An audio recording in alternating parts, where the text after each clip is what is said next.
Exodus chapter 2. The birth of Moses. Now a man of the house of Levi, the priestly tribe, went and took as his wife a daughter of Levi. The woman conceived and gave birth to a son.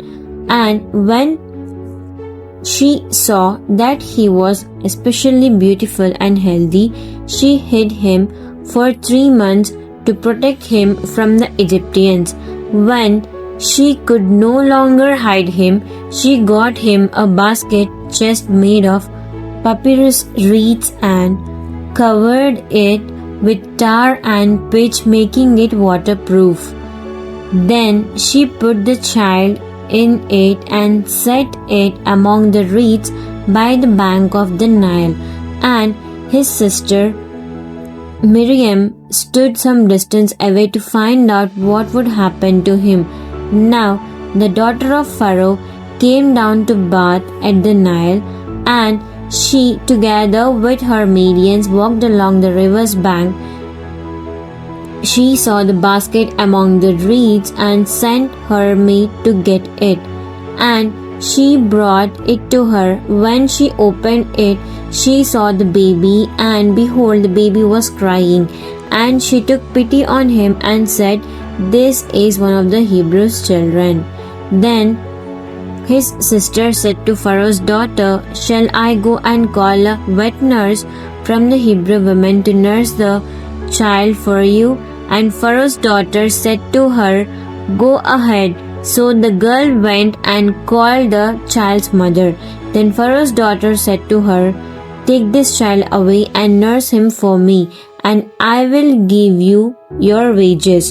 So the women took the child and nursed him, and the child grew, and she brought him to Pharaoh's daughter, and he became her son.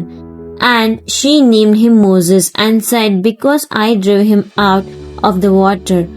One day after Moses had grown into adulthood, it happened that he went to his countrymen and looked with compassion at their hard labors, and he saw an Egyptian beating a Hebrew. One of his countrymen, he turned to look around, and seeing no one, he killed the Egyptian and hid him in the sand. He went out the next day and saw 2 Hebrew men fighting with each other, and he said to the aggressor, "Why are you striking your friend?" But the man said, "Who made you a prince and a judge over us? Do you indeed to kill me as you killed the Egyptian?" Then Moses was afraid and said, "Certainly this incident is known." Moses escapes to Midian. When Pharaoh heard about this matter, he tried to kill Moses. Then Moses fled them Pharaoh's presence and took refuge in the land of Midian, where he sat down by a well. Now the priest of Midian had 7 daughters, and they came and drew water from the well where Moses was resting, and filled the troughs to water their father's flock. Then shepherds came and drove them away, but Moses stood up and helped them and watered their flock. When they came to Reuel, Jethro, their father, he said, "How is it that you have come back so soon today?" They said, "An Egyptian saved us from the shepherds. He even drew water from the well for us and watered the flock."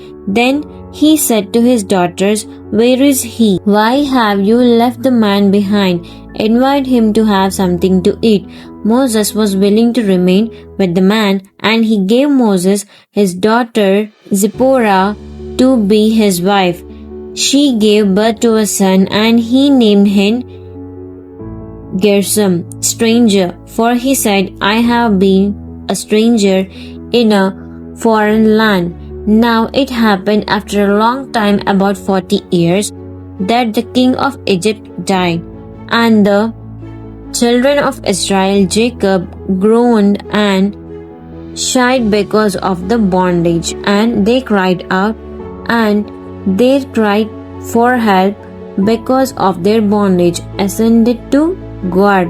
So God heard their groaning, and God remembered his covenant with Abraham, Isaac, and Jacob, Israel. God saw the sons of Israel, and God took notice of them and was concerned about them, knowing all, understanding all, remembering all.